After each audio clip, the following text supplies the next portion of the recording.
Tie rods, ceiling rods, sliding rails, impingement baffles, and so much more. Come explore all the tools to nail your bundle layout design. Welcome to the Heat Exchanger series.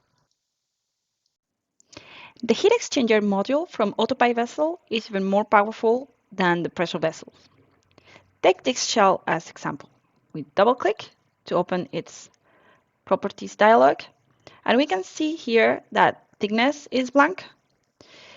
If you have seen the pressure vessel series, you will remember that as long as we are in the optimize method, if thickness is blank, this element will be using the thickness from the previous element as baseline for iteration. But as far as diameter and length are concerned, we always had to impose a value. How is it possible that here they are blank? Well, this reflects the AutoPIPE Vessel philosophy of designing the whole heat exchanger around the bundle. So the shell of this length is going to depend on the tube's length. Double-click on the background to open the heat exchanger properties and go to the bundle tab. Here we are going to change the tube's length from 6 meters to 3 and press OK. And you can see how this shell follows. I will click undo to go back. Then I'm going to change diameter. So double click on the bundle and let's change the number of tubes from 460 to 800.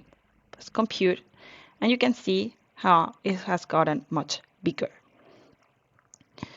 Well, let's now explore this bundle dialog. The layout of tubes is done automatically by AutoPIPE Vessel using the tube sheet pitch, the distance between tubes, as well as the tube's diameter. He will then determine the OTL, and he will use the gap following construction standard recommendations of the one you impose here to determine the internal diameter of the shell. You can use input one of 3 data, the tube number, the OTL, or the internal diameter. Of course, you can input 3, but then 2 of them will be ignored. You can have further information in the help. When I click on the question mark, then on the field, you will see how it is all explained here. But basically, AutoPIPE Vessel is a bundle layout designer, and he will just use one of them because the 3 of them are redundant information. And he will, in the case the 3 are specified, only the one that gives the biggest OTL will be taken. Right. Let's see what he has done for us. So we have 2 paths. We can see the number of paths here. So liquid is coming from the top and coming out from the bottom. We have the summary of what AutoPIPE Vessel has done in the properties dialog. We can double click on the background, just as we did the rest of vessels. And you can see it pop up. Also, you can use the icon before the printer. Here you can see that instead of 460 tube, as we asked, we have 4 more. This is because AutoPIPE Vessel saw that in the same OTL, we could fit an extra of 4 tubes without changing anything else. He will try to fit as many tubes as possible to maximize heat transfer. Let's press OK. Well, I'm going to start showing you all the tools one by one. Let's see the tie rods first. So I can click on the tie rod location here, then press compute. Always apply compute whenever you are doing changes in the parameter section. And you can see here that several tie rods have appeared, up to 10. That's what we can see in the list of elements here.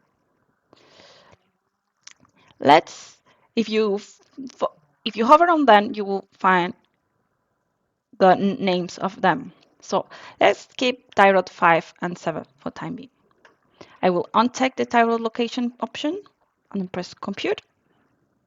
And you can see that all tie rods, but the ones that were checked here, have disappeared. Another way of creating tie rods is replacing a tube by a tie rod. This option is this fourth icon. Click once, then select the tube that corresponds. Since this is a U-tube heat exchanger, we can see that at the bottom an empty space has been created, so we will have to add a tie rod from scratch. To do that, please click on the sixth icon, Add a tie rod. The tie rod appears at the upper left corner. You have to click on it, and without unclicking, you move your mouse until the final location where you can unclick. Now we have 4 tie rods. See that these new 2 tie rods are already checked in the list of elements. This is because any change done through the toolbar will be considered as a manual modification, and by default, the corresponding checkbox will get checked. We will consider by default that it's its final location. Well, let's add some impingement plate with tie rods to finish this tie rod section. So we click here, and as always, we do compute. And you can see that my impingement baffle appears at the top. This impingement baffle can be modified by double-clicking on it. You can also double-click in the 2D if you prefer. And you can see here all the options regarding that impingement plate. I'm going to change the width. And one thing regarding material, you can see that the material is a free fill. This means that this impingement baffle does not need any strength or allowable values to use in calculation. This element does not have any calculation to it. Okay, I have some construction standard recommendations, but that is all. So let's press OK. We see that our impingement plate is smaller, and let's change the tie rod's location. You can change the location of any element by clicking in the first move selection icon. Then you click on the corresponding element and you just move it around. Of course, I could do the same with its mirror, but what I'm going to do is show you a different method, the coordinates method. This is tie rod 4 and this is tie rod 3. So I double click on tie rod 4. You can see it changed color. I'm going to change its coordinate to mirror that of tie rod 3. So I go here and I change it coordinates X and Y. I could be using polar coordinates if I prefer to. And I say OK. And it has just changed.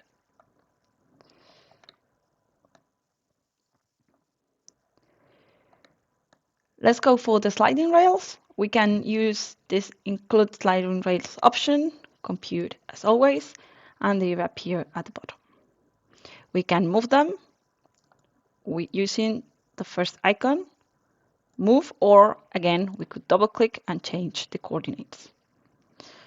Here, what I'm going to do is change its shape instead and saying radial and then OK. I could have also used this icon to insert them, but now I cannot use it because I can only have a pair of sliding rails per heat exchanger. Well, as you see, this movement of changing the shape has left some blanks. Let's fill those. We can use the Add Tube icon, the third icon. We click on it, and then it appears again in the upper left corner. We click on that, and then we unclick in the proper location. Don't be afraid to place it a little just closer, not the exact location, because AutoPIPE Vessel only allows tubes to follow the regular pattern they're supposed to. So yes, the same pitch has to be in place in both directions. Well, if I don't want to start filling the gaps one by one, I could also use the compute button. It will reset the tubes and it will fill the gaps as he can. Any element from the list can have a bunch of properties modified. For example, if we double click on the ceiling rod, we can change diameter from 19 to 25. You can see that the material tab is a free fill, so it means that there is no calculation attached to it. And we say OK. Same thing for the partition plate. We double click. In this case, the material is a bottom that leads us to the material dialog. It means that that element has some calculation to it and will need some material properties. Say OK. In this case, we are going to change the pressure drop per pass to 0.1 and we press OK. Fine. Here in the toolbar, we have seen a lot of options. The move option that can be applied to any element. Erase option, you can click on here and start erasing any element you need. Add tubes, already saw that. How to change a tube into a tie rod or vice versa.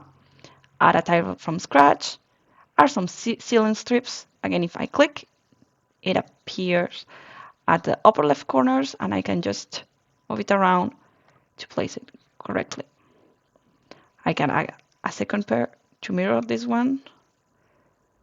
And of course, I could double click to change the coordinates for them to be precise. I can add an on-tube area. This is very useful if you want areas to be left without tubes and never to be filled by the compute button. So just use this option. The properties. Then you have several options for erasing tubes. This is just we will erase one tube, but these are other ways of erasing tubes.